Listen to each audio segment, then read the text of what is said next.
Oi, Marta, me escuta? Não tô te ouvindo. Oi, Lucas. Boa noite. Escuto sim. Tava com o áudio Aí, fechado. tudo bem, Marta?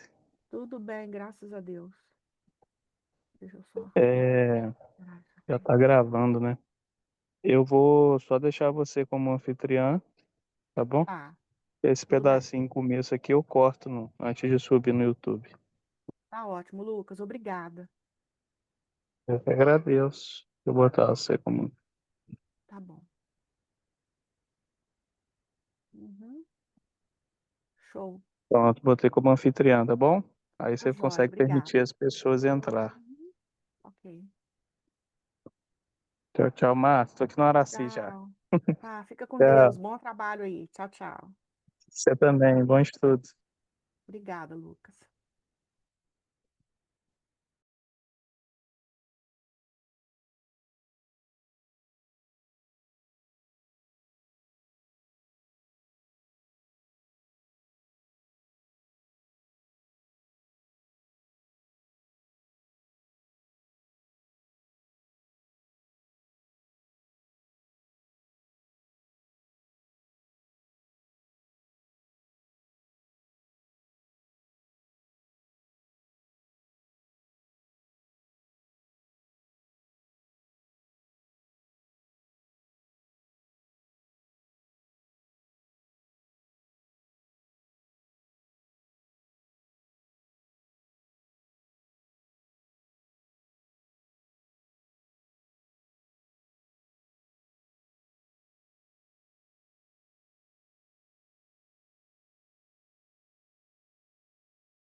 Boa noite, Eliseu.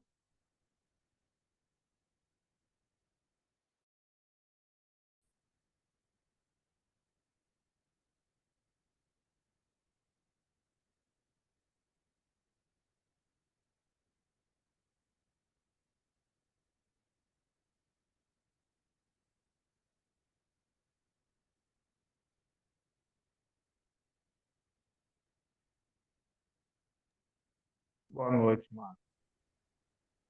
Boa noite.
Boa noite, Daisy. Boa Tá me noite, tudo ouvindo? bem? Agora estou te ouvindo.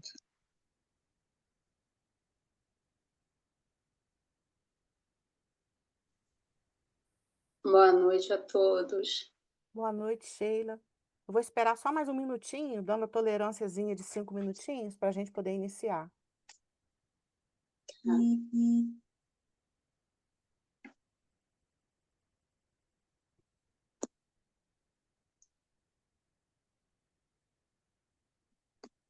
Deixa eu ver aqui.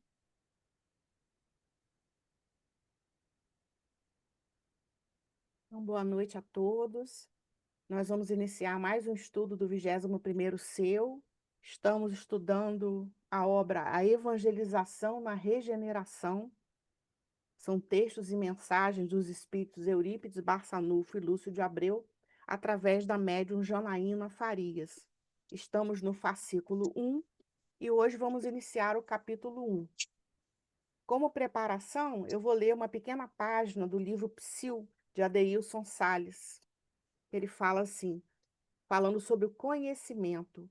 O conhecimento faz o homem sempre jovem, mesmo em plena velhice física. O conhecimento ajuda o homem a caminhar com sabedoria pela vida. Refiro-me ao conhecimento espiritual, pois apenas o conhecimento acadêmico é insuficiente para gerar lucidez. Conhecer a própria origem e destinação na vida torna a viagem mais agradável. A ansiedade e o destempero emocional pelas coisas mesquinhas revelam a limitação dos conhecimentos sobre a vida. É importante armazenar conhecimentos para lidar com os problemas da vida com sabedoria. A temperança é o salário de quem adquire conhecimentos sobre a vida. Então, vamos fazer a nossa oração? Amado Mestre Jesus, aqui nos encontramos, Senhor, agradecidos por esta oportunidade. Agradecidos por podermos participar desse estudo para evangelizadores.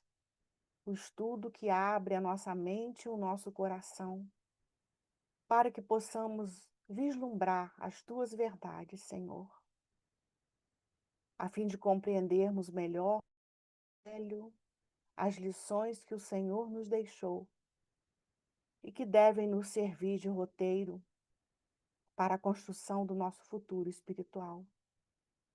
Como vimos na mensagem, é esse conhecimento que é válido para alavancar a nossa caminhada evolutiva. Abençoa todos nós aqui presentes, abençoa o nosso estudo e também aqueles companheiros que aqui não puderam comparecer, aqueles que assistirão depois o nosso encontro de hoje. Fica em nossa companhia, agora e sempre, que assim seja. Então, vamos lá. Então, nós hoje vamos iniciar o capítulo 1, propriamente, do livro.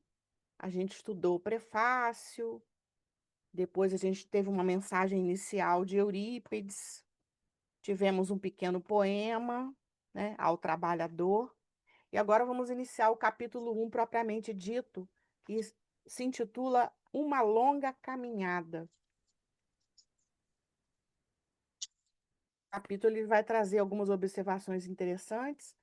Foi escrito por Eurípides Barçanufo através da mediunidade. Então, ele vai iniciar o capítulo falando assim: neste esforço de trabalho, desejamos trazer aos irmãos encarnados com responsabilidade na seara da evangelização, bem como da educação integral, alguns singelos apontamentos recolhidos de nossa experiência e vivência nesta área de atuação, que já há alguns séculos nos arrebata o coração. Jesus nos tem presenteado com a suprema misericórdia de admitir a nós outros, espíritos ainda vacilantes, o ingresso nessa equipe especialíssima, constituída por seres virtuosos, no afã de popularizar o Evangelho entre as criaturas do orbe, através dos trabalhos de responsabilidade da pátria do Evangelho. Podemos dizer, tomados de júbilo, que já caminhamos bastante nesse terreno. Então, o Eurípides Barçanufo ele vai trazer, nesse início, a proposta do trabalho na parte da educação e também da educação integral. E aí eu estava me lembrando de quando nós estudamos a orientação para a ação evangelizadora da infância, que a equipe da Federação Espírita Brasileira coloca essa questão, né, de como que a gente vai encarar o nosso evangelizando como um ser integral. Não é apenas só aquela personalidade que a gente está vendo nesse momento na Terra, mas é um ser que, como nós, tem toda uma bagagem evolutiva, uma bagagem espiritual, e que essa bagagem, mesmo com o esquecimento do passado, ela se apresenta de alguma forma, né, na vida dessa criatura. E aí ele vai falar para nós, é interessante como curiosidade, né, que ele já há alguns séculos, né, ele está envolvido com essa área da evangelização, da educação espírita. E aí ele coloca, né, estando fazendo parte de uma equipe especialíssima, que está com a missão de popularizar o evangelho aqui no nosso planeta. Popularizar o evangelho entre as criaturas do planeta através dos trabalhos de responsabilidade da pátria do evangelho. Aqui a gente vê também na fala dele a importância do nosso país, do Brasil, como coração do mundo, pátria do evangelho, essa missão do país de popularizar o evangelho. E a gente vê realmente que através do espiritismo, o Brasil é o país que tem o maior número de adeptos do espiritismo, o Brasil tem conseguido levar a doutrina espírita para outros países do mundo, inclusive o trabalho da FEB. A FEB, de uma certa forma, através do Conselho Federativo Nacional, direcionando esse trabalho em outros países, e promovendo o Conselho Espírita Internacional, promovendo congressos em vários lugares, em vários países. Então, a gente vê o Brasil realmente nessa frente de trabalho, que ele coloca aqui como responsabilidade nossa de popularizar o Evangelho. E aí a gente vai realmente perceber, porque só o Evangelho sendo popularizado é que vai acontecer a melhora do nosso planeta, através não só do conhecimento do Evangelho de Jesus, mas também de compreender que esse Evangelho tem que ser colocado na prática diária, na nossa prática diária, favorecendo a nossa transformação moral e espiritual. Alguém quer contribuir, trazendo algum comentário desses 2 primeiros parágrafos? Boa noite, Vanessa.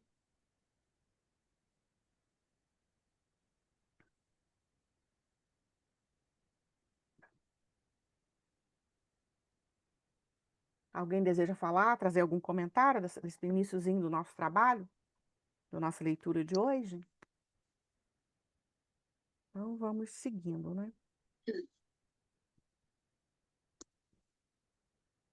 E aí, seguindo no terceiro parágrafo, ele vai falar do propósito dessa obra, que a gente sabe que essa obra, Evangelização na Regeneração, ela é uma obra longa. São 4 fascículos, cada um com os seus conteúdos, né, formando uma obra bem, bem grande para a gente estudar. E aí ele coloca aqui que essa obra, ele coloca, olha só a humildade, né, ele coloca como opúsculo, né, uma obra pequena, pretendendo, através dessa obra, dar mais alguns passos, né, no caminho ao encalço de Jesus. E ele continua falando no parágrafo seguinte também da finalidade da obra. Ele fala assim, ó, nosso escopo, quer dizer, nossa finalidade é o diálogo, através de nossos despretensiosos apontamentos com nossos irmãos operosos. Intentamos afastar de vez e para longe toda semente de desânimo e medo, demonstrando que Jesus interessa-se por cada um de nós, ceareiros convocados à sementeira de maneira ampla e caridosa, e não deixará faltar os recursos para a vitória plena de nosso ideal.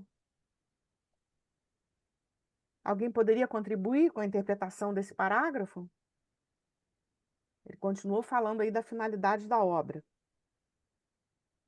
Eu penso assim que, apesar, né, das dificuldades que a gente tende a enfrentar, né, a gente nunca vai ser desamparado, né? Sempre vão chegar até nós, né,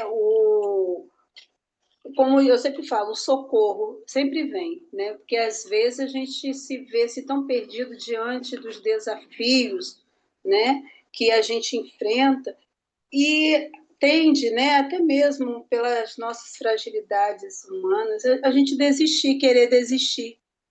E aí, como um passe assim, eu vou falar assim, passe de mágica, a gente começa a ganhar novo fôlego, né?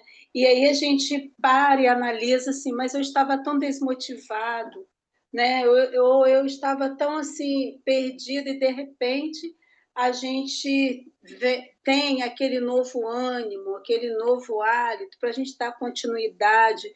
E isso daí é o que? Jesus cuidando da gente, porque é como aqui mesmo fala, né, na leitura, nós somos peças importantes para Jesus, porque nós fazemos parte de uma engrenagem dentro de um ideal muito grande, muito precioso, muito importante. Então, quando as nossas forças humanas elas se esvaem, Jesus manda o reforço, né? Porque eu falo isso muito por mim. Quantas vezes eu já pensei em desistir, quantas vezes eu falei, ah, não vai dar, e do nada eu me vejo tendo novas ideias. Aí tem hora que eu fico falando assim, eu só vivo inventando moda para mim mesmo, porque ao mesmo tempo que eu estou querendo desistir, de repente eu já invento, mas não é inventar, são as inspirações que a gente recebe como auxílio, como força, como que dizendo, não desista, eu estou aqui, você não está sozinho. Muito bom, boa, Sheila, sua observação. Câmera minha. É realmente o que ele coloca aqui, né? Existem esses ceareiros, existem esses trabalhadores da espiritualidade que estão o tempo todo nos motivando, nos estimulando para que a gente não desanime diante das dificuldades. E as dificuldades fazem parte do nosso trabalho, Sim. né? Não só do nosso trabalho, mas faz parte de qualquer coisa aqui na Terra, porque a Terra é um mundo de provas e expiações, então tem as suas dificuldades mesmo. E no Mas trabalho da se trata. evangelização também. É isso aí que eu falo. Mas eu percebo que na evangelização tem sido muito desafiador, né? É a gente pensar estratégias de ações, né, que motivadoras para que a gente possa de fato motivar os evangelizandos, né? E aí às vezes a gente não vê uma resposta aparente, né? Eu penso assim, no sábado passado, na evangelização só tinha uma criança, mas aí eu não olhei para aquela criança como um número. Eu falei assim: está aqui quem precisa estar. E eu vou dar o meu melhor, né? E foi tão bom que a hora passou tão rápido que até ele falou assim: mas já passou, tia? Já? Eu falei assim: pois é, hoje, por encanto, eu achei também que passou muito rápido, voou, mas é por quê? Porque a gente se envolveu ali, sabe, naquele conteúdo, naquela psicosfera, e de fato, se a gente ficar olhando para a quantidade, porque tem vezes que vem 10, vem 5, ou vem 3, vem 2, a gente acaba ficando um pouco frustrado. Então, agora eu olho assim, está aqui quem precisa estar. E se precisa estar, eu vou dar o meu melhor, entendeu? Porque, assim, Além, são os desafios, né? além de tudo, Sheila, um encarnado, né? Mas a gente tem que lembrar que tem os desencarnados, que são levados ali naquele livro, né, que foi estudado antes, né? Falava Sim, muito isso, a evangelização no mais além mais além. fala muito disso, né? Que nós temos ali um encarnado, mas que muitos espíritos são levados ali. Então, e essa coisa de número a gente tem que deixar realmente, mas não deixa de ser uma tarefa desafiadora, quanto mais com a demanda que tem chegado, né, das crianças. Então, mas a gente tem que confiar, né, e acreditar de que se estamos ali é porque temos suporte, temos amparo, por mais difícil que possa parecer, mas a gente sempre é amparado nessa tarefa, então, de evangelização. A espiritualidade trabalha muito, né? Então, a gente precisa sempre acreditar e ganhar motivação, né, para o trabalho. É buscar coisas para que motive a gente, né? Agora mesmo houve a ciranda no domingo, né, Marta? Que foi uma motivação e tanta, né? Muito boa a ciranda, muitas oficinas, as pessoas saíram de lá animados, né? Aí já sai com gás, quer dizer, dá um gás e segue em frente, né? É desse jeito. Esses encontros, essas capacitações realmente renovam as nossas energias, a nossa força, a nossa coragem, né? Porque aqui fala, né? É afastar para longe toda semente de desânimo e medo. Isso aqui é natural da condição humana, em relação ao nosso trabalho, em relação a outras coisas da nossa vida. Mas por isso que é bom a gente poder participar desses encontros, dessas capacitações, porque a gente se renova, Sim, aprende, se renova, compartilha e sai de lá com ânimo renovado para dar prosseguimento à tarefa, né? E lembrando que nunca, não estamos sós, como Sheila trouxe, né? Temos nossos amigos espirituais, trabalhadores da evangelização que estão ali ao nosso lado, nos incentivando, nos animando, nos intuindo com essas ideias que às vezes a gente tem, né? Vem aquelas ideias, a gente sabe que nós não estamos sós na tarefa. E realmente essa questão de quantidade, a gente tem que vai aprendendo a se desligar disso, vai aprendendo a se desligar disso e um probleminha, minha câmera ela fecha sozinha. A gente vai aprendendo a se desligar disso vendo a grandeza do nosso trabalho. A câmera não quer ligar, gente. Tudo bem. E vendo a grandeza do trabalho que a gente está, né? Encarar esse trabalho com grandeza, com muito amor, a importância desse trabalho e seguir em frente. Com 1, com 2, com 5, com 10. Preparar sempre com muito amor. E muita vigilância também. Quando ele coloca aqui essa semente do desânimo e do medo, que nós precisamos, né, afastar de vez e para longe. Então, me lembrei daquilo que Jesus fala, né? Orai e vigiai. A vigilância nossa, enquanto evangelizadores, enquanto espíritas, enquanto criaturas humanas, também é muito importante. Porque a gente sabe que há grupos de espíritos também equivocados que não estão gostando dessa movimentação toda em relação à evangelização e vem muitas vezes semear medo, semear desânimo, desesperança, até discórdia no nosso meio, inveja, coisas menores ainda, mas que fazem parte da nossa natureza humana ainda muito imperfeita. Então a gente tem que manter sempre vigilante, né? Qual é o nosso ideal, qual é o nosso objetivo? Eu gosto muito de lembrar, até hoje eu estava com um livro aqui de Leon Denis, eu estava lendo, né, quando ele fala, logo no comecinho, que conforme for o ideal, assim é o homem. E realmente a gente tem que manter esse nosso ideal firme e seguir em frente no nosso trabalho, vencendo as dificuldades, vencendo o desânimo, o medo, né? Essas pequenas mazelas que ainda se colocam na nossa caminhada. A gente vê, Marta, a gente pode lembrar de Allan Kardec, né? Da Uhum. tarefa que foi confiada a esse espírito, né? Com certeza ele teve medo, teve angústia, teve tantas coisas, mas ele confiou, né?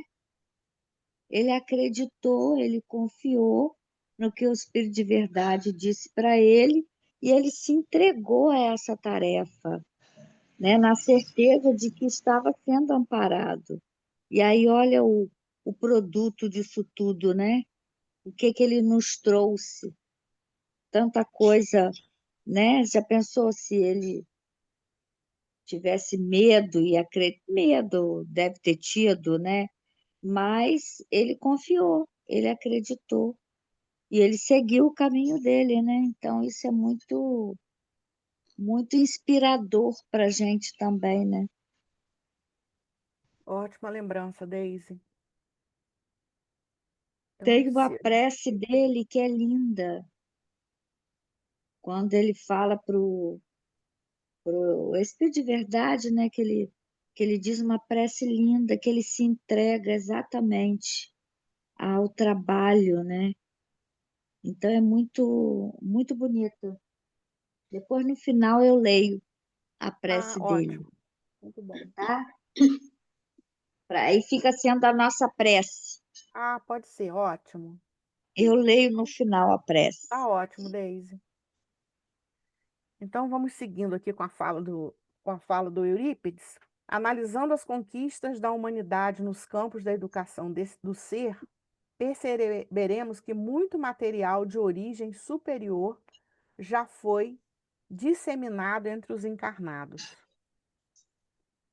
Mesmo ainda limitados na compreensão de seus postulados luminíferos, o Evangelho é um tratado insuperável de educação enunciado pelo Mestre dos Mestres. Bonito isso, né? O Evangelho é um tratado insuperável de educação. E realmente é. Que tem orientações para todas as áreas da nossa vida, para todas as situações, como que a gente deve se comportar. E aí ele fala, né, que muito material de origem superior já foi disseminado entre os encarnados, né? Jesus é o maior deles, o mestre dos mestres, que trouxe esse evangelho, que está aí há mais de 2000 anos entre nós e nós compreendemos tão pouco ainda e praticamos menos ainda. E os outros missionários, como Deise lembrou agora há pouco, o nosso Allan Kardec, e tantos outros missionários da humanidade, independente do espiritismo ou do evangelho de Jesus, que também trouxeram esse material de origem superior. Bom, Eurípides, como ele é muito voltado para a questão da educação, né? A gente também pode pensar o método de Pestalozzi, né? Você vê que é muito interessante quando aqui vai falar, né, dos materiais de origem superior que já foi disseminado. Então a gente vê grandes, né, vultos mesmo da educação em si, né, que vieram com novas propostas de ensino, de educação, Paulo Freire, né, mas que ainda hoje é muito questionado. Por quê? Porque o método deles de ensino é simples, mas é eficaz. E aí, como as pessoas muitas vezes gostam de coisas muito complicadas para dizer que são boas, não valorizam o que está ali na simplicidade, mas com um potencial de transformação muito grande, porque ambos utilizam de linguagem simples, mas que tem um lugar muito profundo de entendimento. Quando eu li essa parte, eu logo pensei assim, no método de Pestalozzi, Paulo Freire, né, que está sempre sendo aí colocado junto aos grandes educadores, mas que a educação moderna, muitas vezes, ela se distancia um pouco, né, de alguns pensamentos dele, porque a gente, enquanto humanidade, a gente está sempre buscando o novo e o sofisticado. E aquilo que é simples, por ser simples, às vezes é deixado de lado. Porque o simples também pode ser difícil de compreensão, de tão simples que é. Porque a gente para e analisa assim, mas é só isso e vai dar certo? É só isso. É simples assim. E por ser simples, a gente tem dificuldade de compreender. E se falando de Jesus, a gente não poderia deixar de mencionar a simplicidade de Jesus, né?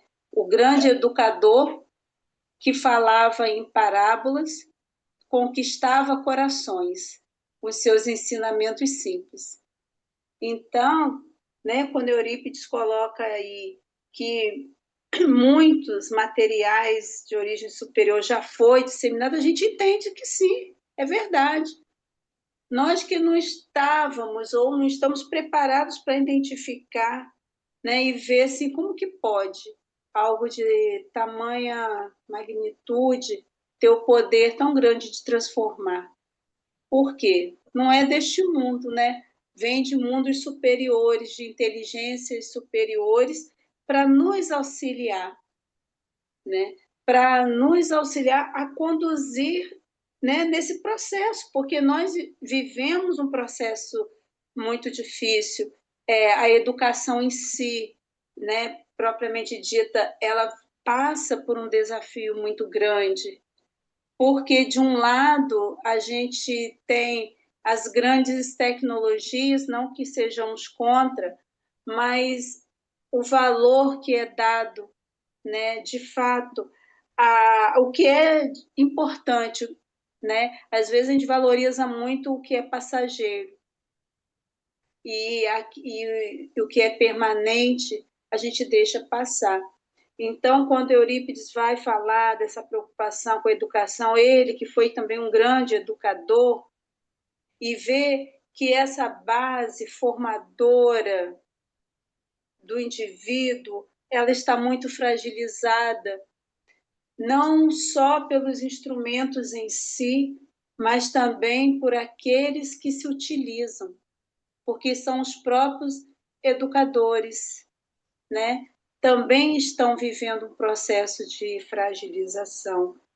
Então, é um momento mesmo que a gente precisa unir, né, as nossas forças e, principalmente, elevar os nossos pensamentos diante dos desafios que são postos, né? A gente percebe que os professores, né, estão extremamente desgastados, né? Muitos já não têm mais saúde mental para estar dentro de uma sala de aula, porque não sabe mais como lidar com aquele ser humano do qual ele é responsável, né, por transmitir o conhecimento. Então, a gente percebe esse enfrentamento que esses professores passam também. Muitos desistem, né, porque já não tem forças também para lutar, para ir contra, e deixa o barco levar. E aí a gente pensando, né, nessa lógica espiritual, também a gente pode pensar assim, está abrindo mão de um compromisso assumido, né? Porque para ser professor não é para qualquer um, não. Eu falo isso assim, tranquilamente, não é para qualquer um. Tem que ter algo mais para estar numa sala de aula, para estar nesse enfrentamento e hoje, nesse processo de transição planetária, mais ainda, né, que os valores estão invertidos e que o ser humano ele vive como se estivesse num campo de concentração, de guerra, um enfrentamento, é um enfrentando o outro, né? Então, assim, passamos períodos bem difíceis, mas como foi dito anteriormente, também nós não estamos sozinhos, né? Basta também que a gente se abra, porque às vezes a resposta vem, o socorro vem, mas se a gente não estiver aberto para perceber e enxergar, passa por nós. A gente não consegue segurar o socorro, né? E aí a gente fica só reclamando, da exaustão, da dificuldade, do desafio, né? Mas a gente não se abre, não se propõe a mudar isso. É isso. Obrigada, Sheila. A gente tem que pensar também que a nossa condição humana, né, nossa condição de imperfeição, acaba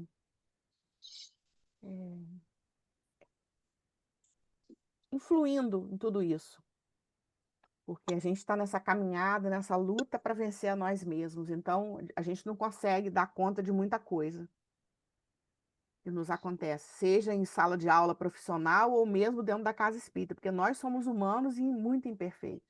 Então, a gente tem que lidar com uma série de fatores, e aí o Evangelho está aí para dar esse roteiro para a vida também, para a nossa vida, né? Da gente Sim. perceber que as dificuldades são nossas, são dos outros também, e o trabalho da evangelização ele vai nos ajudando muito na nossa própria autoevangelização. A gente tem que estar sempre buscando. A gente se coloca num patamar de igualdade evolutiva com as nossas crianças, jovens, adultos, não como alguém que está ali melhor do que eles, mas como alguém que também, como eles, está buscando se melhorar, buscando evoluir, buscando seguir esse evangelho. Entendendo que o Espiritismo, quando fala de educação, de autoeducação, não está falando de instrução, né? Está falando de uma coisa muito maior, que é a educação moral, como Kardec coloca lá em O Livro dos Espíritos. Então, é algo muito maior, realmente, no mundo de provas e expiações, é isso aí, é desafio em cima de desafio, né? E só vai persistir, só vai permanecer aquele que persistir. Né? Quantos e quantos a gente já viu desanimar das tarefas? Quantos e quantos deixaram a tarefa, deixaram a casa espírita, porque se desentenderam com um, com o outro. Então, a gente tem que se superar a cada dia para vencer essas miudezas também da nossa imperfeição, da nossa qualidade humana, superar esses pequenos desafios, né, que só vão nos trazer progresso, só vão nos trazer paz, né? E Deixar de lado as mazelas, né? como disse Lúcio de Abreu, educar é transcender as próprias dificuldades. Compreendemos assim que educar ultrapassa ensinar, direcionar, moralizar, endireitar. Vai além disso tudo, né? A gente tem que Perfeito. superar todas essas dificuldades. Transcender as próprias dificuldades, olha só. Isso é educar. A gente não está ali só para ensinar, para direcionar, né? A gente está para ir além disso tudo. E para que a gente vá além, a gente precisa de quê? Realmente precisa de transcender. Quanto mais hoje em dia, com a demanda que é, eu imagino uma sala de aula, né? Como é que não está hoje em dia? Mas uma sala de evangelização também tem tido vários desafios, vários, né? Com essas demandas que têm chegado, com esses transtornos, com tudo isso. Mas a gente precisa ir além disso tudo, né? Para que a gente possa continuar na tarefa, né? Não desanimando, não desistindo, né? E a gente saber que vai ter dia que vai estar muito ruim, mas vai ter dia que vai estar maravilhoso. Então, vamos focar no dia bom, né? Para que a gente possa dar prosseguimento a esse trabalho, que é desafiador. Verdade. Então, o Lúcio Abreu, o Eurípides, ele vai continuar falando, né, da questão do homem de bem. Ele vai trazer aqui a questão do homem de bem, né? O que é esse homem de bem? É uma proposta para o nosso futuro, né? Uma proposta evolutiva, como ele coloca, o homem de bem, já na página 29 do livro, o homem de bem é o ser em ressonância com seus ideais superiores. Possui características condizentes com uma formação evangélica bem estruturada, por meio de uma pedagogia devidamente fundamentada e bem aplicada. Aí a gente vai pegar lá no Evangelho segundo o Espiritismo, né, como ele se coloca aqui. Vale a pena também a gente dar uma lida depois, se a gente ainda não leu. no capítulo 17, no item 3, quando Kardec coloca as características do homem de bem. E realmente, quando você vai lendo, você vê que o que é esse homem de bem? Realmente é aquele ser que já conquistou essas características superiores, né? Logo no início, Kardec coloca: o verdadeiro homem de bem é o que cumpre a lei de justiça, de amor e caridade na sua maior pureza. Então, ele já está dominando, já está compreendendo e observando as leis de Deus, né, na sua maior pureza, ou seja, plenamente. Então, é alguém em que o Evangelho já fez o trabalho que é para ser feito, né, de transformação interior. E essa é a proposta da evangelização. Não nessa encarnação agora, que a gente não vai conseguir numa encarnação só, né?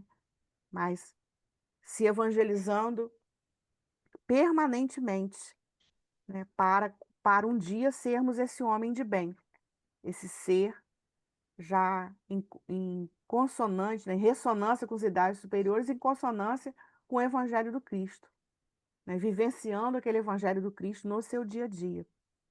E aí ele vai colocar logo na frente, o Eurípides, que nós, educadores, evangelizadores, é que vamos propiciar, né, vamos trazer para o nosso evangelizando esses valores e a formação moral seguindo o exemplo de Jesus. Então, a gente é o medianeiro, né? É o médium para compartilhar, conversar, refletir sobre os valores trazidos por Jesus no seu Evangelho. Ele coloca: sendo assim, os educadores destes tempos assumem para si a tarefa de serem os propiciadores da inserção de valores e da formação moral, seguindo o exemplo de Jesus. Como que é sério isso aqui, né, gente? A nossa responsabilidade quando abraçamos a tarefa da evangelização, né? Não é para chegar e fazer qualquer coisa de qualquer maneira, né? A gente é esse instrumento, esse médium, esse propiciador para levar até a nossa criança, o nosso jovem, o nosso adulto, os valores que estão no Evangelho, que são os valores importantíssimos, né? Essenciais, para que a gente possa realmente se educar, se melhorar.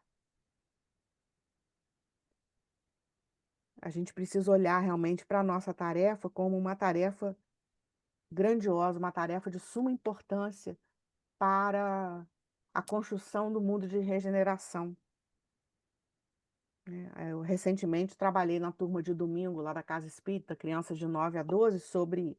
A gente trabalhou com pluralidade dos mundos habitados, depois falando da terra e dos bens terrenos.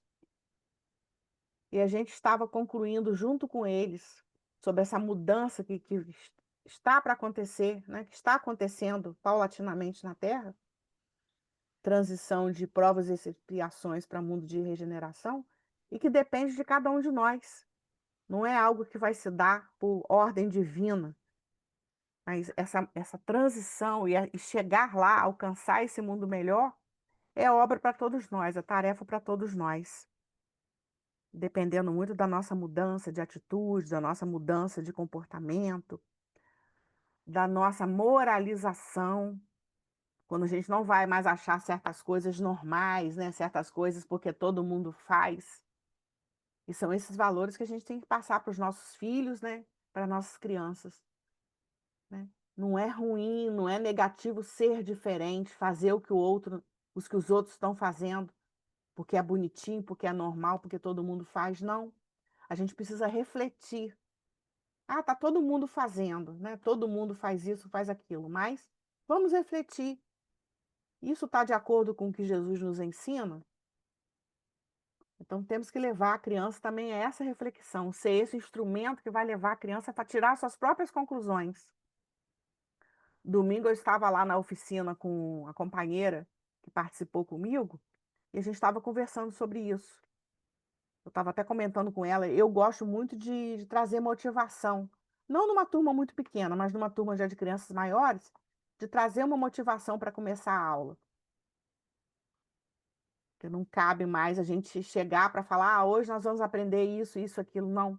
A gente precisa levar essa criança a pensar, a analisar, A gente vai atuar ali como um condutor, para que ela pense no assunto, para que ela medite e saia dali, naquele dia, tendo tirado suas próprias conclusões. Esse é o grande papel do evangelizador. Porque só quando a gente tira as nossas próprias conclusões, a gente avança, quando a gente compreende, né, o que a gente precisa fazer.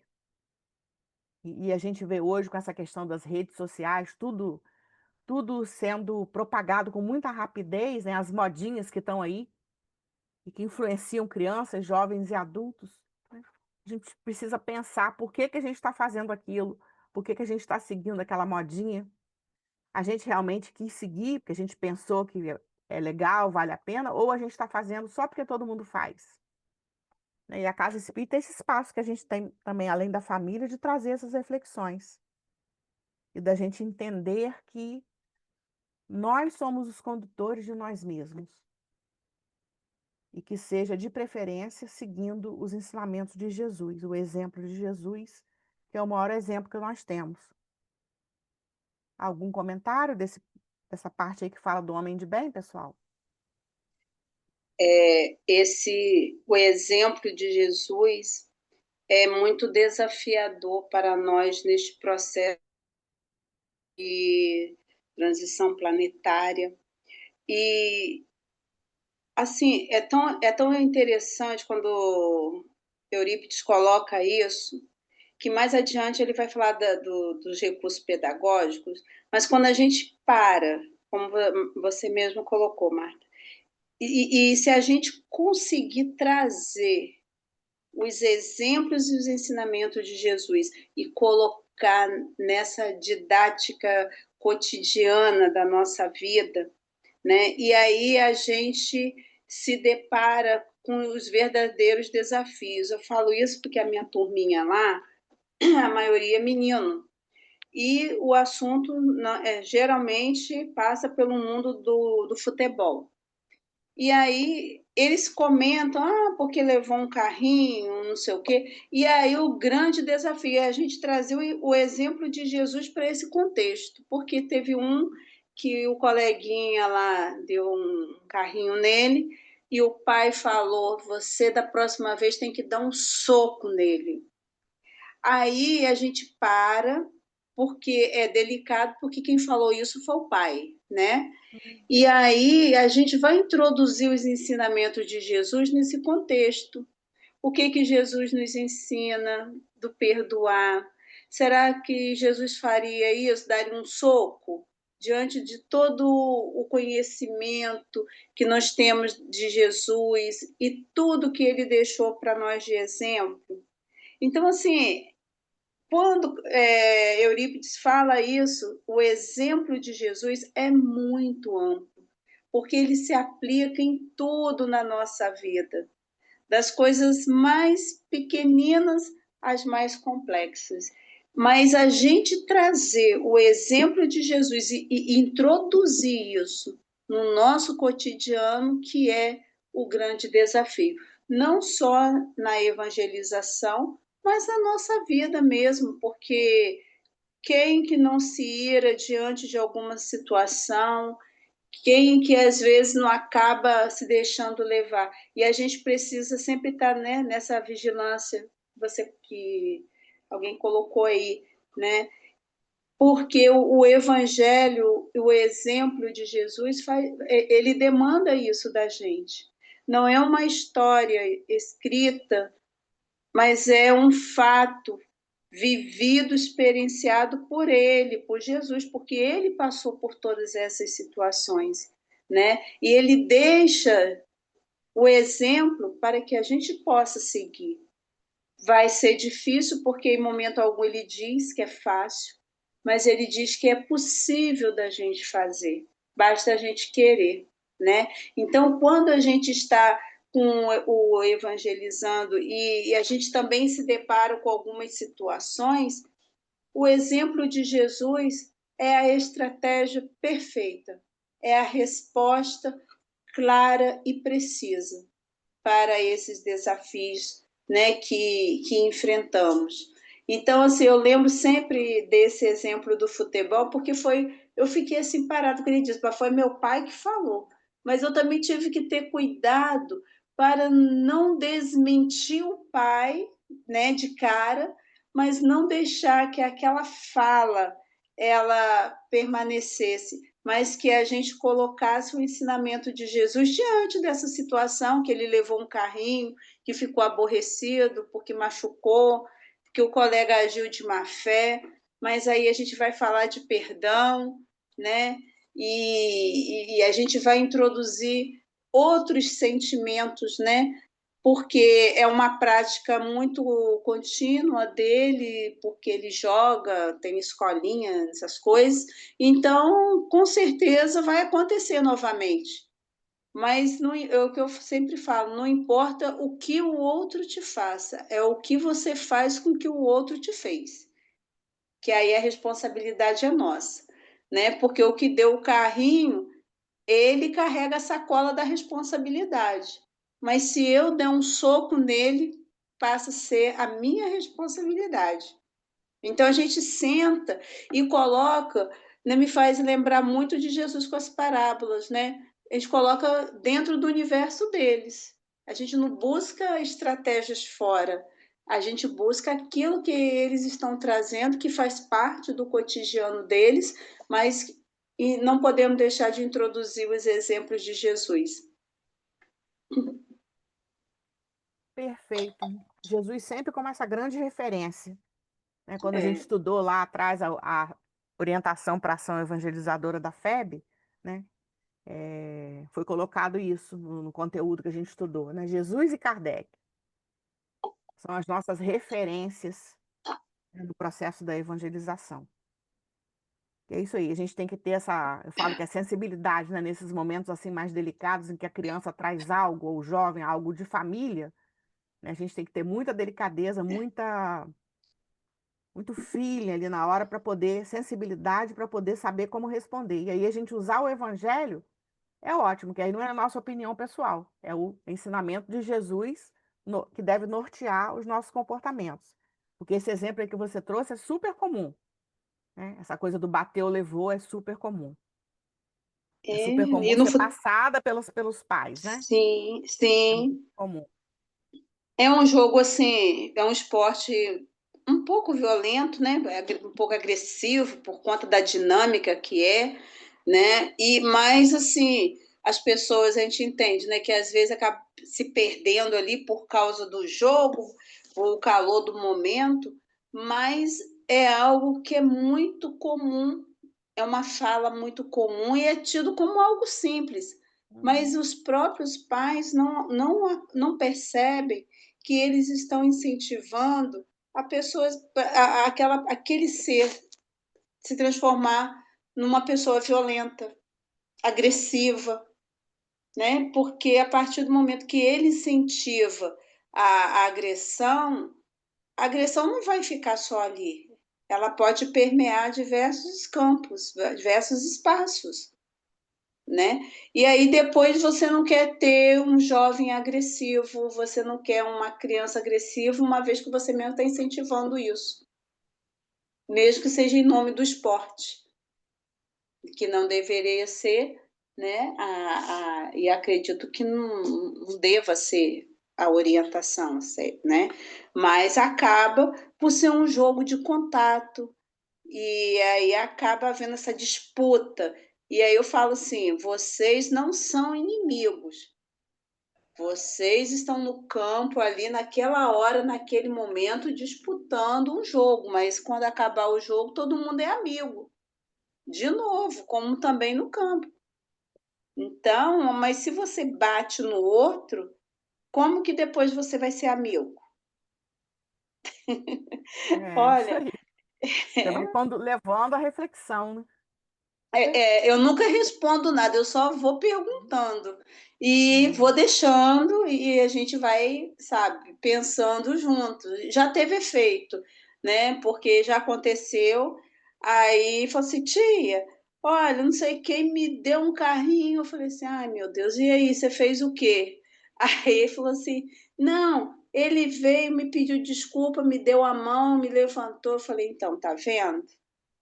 que se você desse um soco, não ia funcionar, né? É assim mesmo, foi sem querer. Às vezes ele não viu ou fez um ato impensado, mas é o jogo ali. E depois fica todo mundo de bem, todo mundo é amigo. Porque a criança tem essa pureza, né? Tem essa coisa. A criança não tem a maldade, aquela, né? A maldade está no adulto que já tem a mente já formada. A criança não, ela pode até passar por uma situação ruim ali, mas depois ela releva, ela não leva isso para o coração. Quem faz a criança ficar agressiva, violenta, é o adulto, que ele já está com o pensamento violento dele formado, né? E ele só transmite isso. Muito bom, Sheila. Vamos então ler mais um parágrafozinho, que dá tempo? E depois a gente passa para a Deise fazer a leitura da prece de Kardec, para nós encerrarmos por hoje. Então, depois dessa parte em que ele fala dos exemplos de Jesus, né, e nós como esses intermediários, né, como esses médiums, que vão propiciar a inserção de valores e formação moral seguindo o exemplo de Jesus.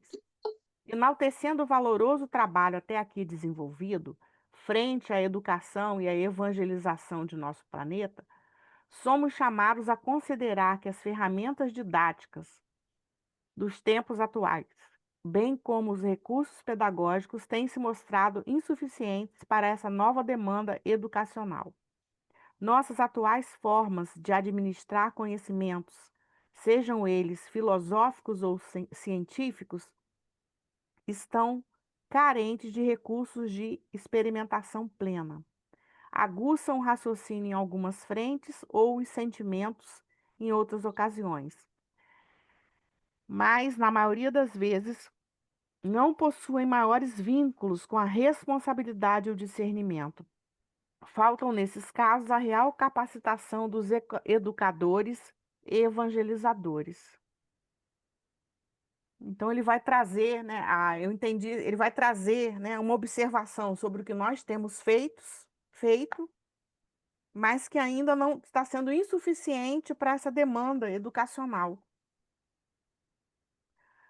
Acredito que ele esteja querendo falar, né, desse tempo de transição para a regeneração.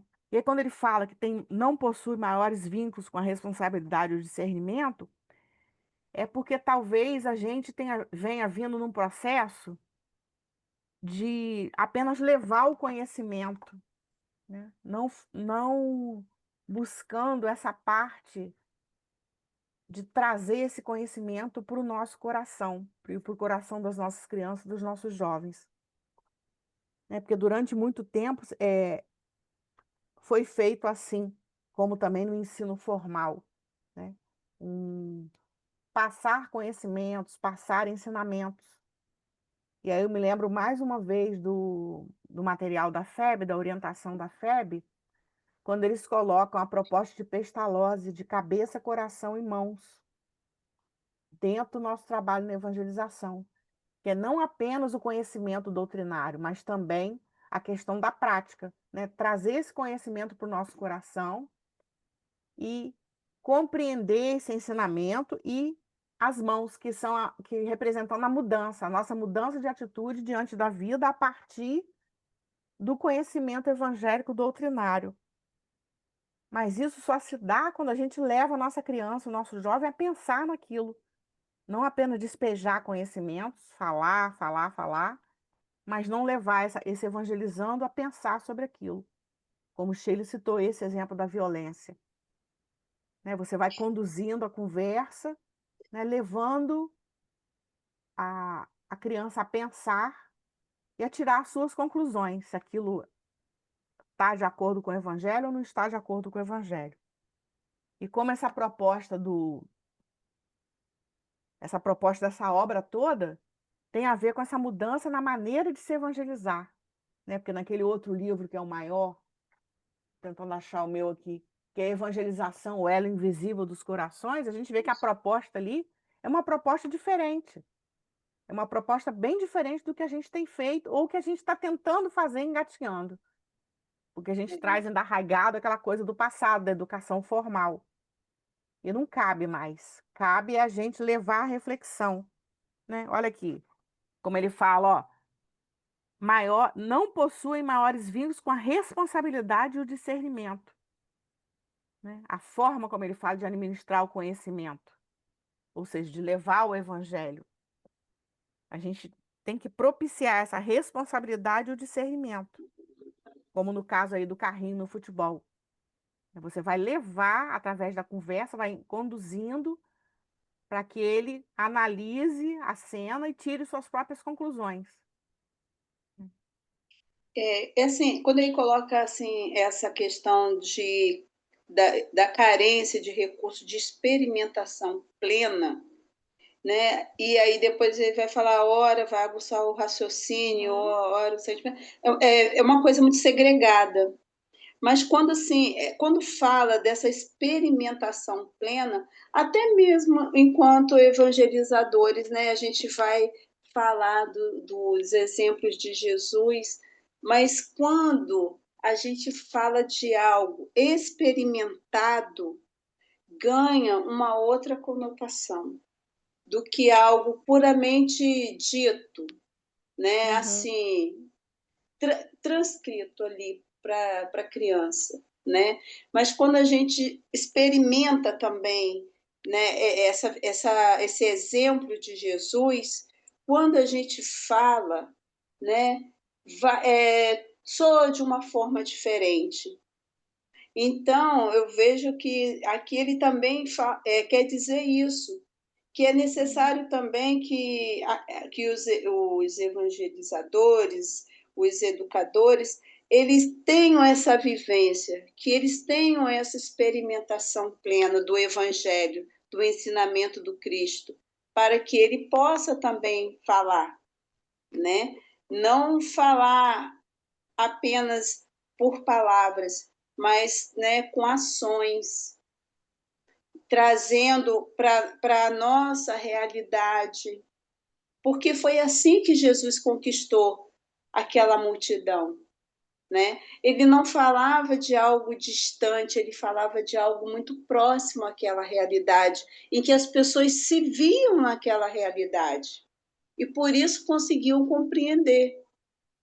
Então, os elementos buscados foram elementos muito simples, para que pudesse haver ali a compreensão, a transformação daquelas pessoas, né, que tão difíceis de entendimento ainda, com seus corações endurecidos.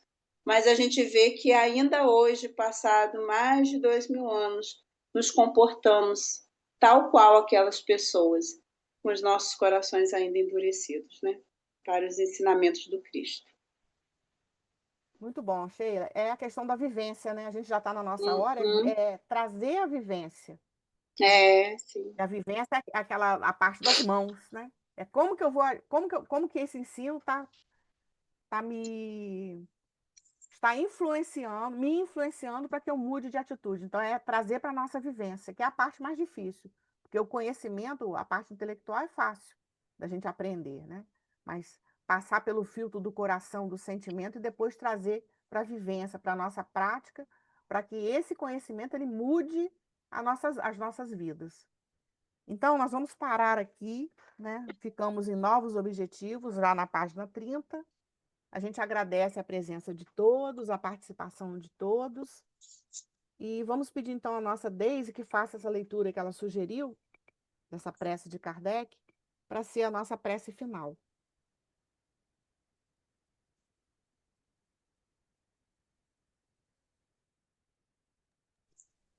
Isso aqui é quando foi revelado, né, a revelação da missão de Kardec. Ele, em conversa com o Espírito de Verdade, ele fez várias perguntas ao Espírito de Verdade relacionada a essa missão dele. E aí, depois de várias perguntas e respostas do Espírito da Verdade, ele se entrega, né, de uma tal maneira ao trabalho. Isso, quem que se interessar, tem nas obras póstumas, nas páginas 271 a 275. São várias perguntas e respostas, né, de Kardec e do Espírito da Verdade, falando sobre isso. E aí ele faz essa prece. Senhor, se vos dignastes lançar os olhos sobre mim, para o cumprimento de vossos desígnios, que seja feita a vossa vontade. A minha vida está em vossas mãos. Disponde de vosso servidor. Em presença de uma tão grande tarefa, reconheço a minha fraqueza. Minha boa vontade não faltará, mas talvez as minhas forças me trairão. Supre a minha insuficiência, dai-me as forças físicas e morais que me forem necessárias. Sustentai-me nos momentos difíceis, e com a vossa ajuda e a de vossos celestes mensageiros, esforçar-me-ei para compreender aos vossos objetivos. E aí ele se entrega ao trabalho, né? E assim nós agradecemos por esses momentos aqui de estudo, de conhecimento, e que possamos nos entregar também de coração aberto a esse trabalho, Senhor, que é tão importante. E que a espiritualidade amiga responsável por esse trabalho possa estar ao nosso lado, nos intuindo, para que possamos a cada dia, Senhor, vencermos os nossos desafios, para que possamos estar sempre no trabalho. Obrigado por essa oportunidade, Senhor, e ampare a cada um de nós que aqui está e cada um que se propõe a essa tarefa, Senhor. Que assim seja. Assim seja.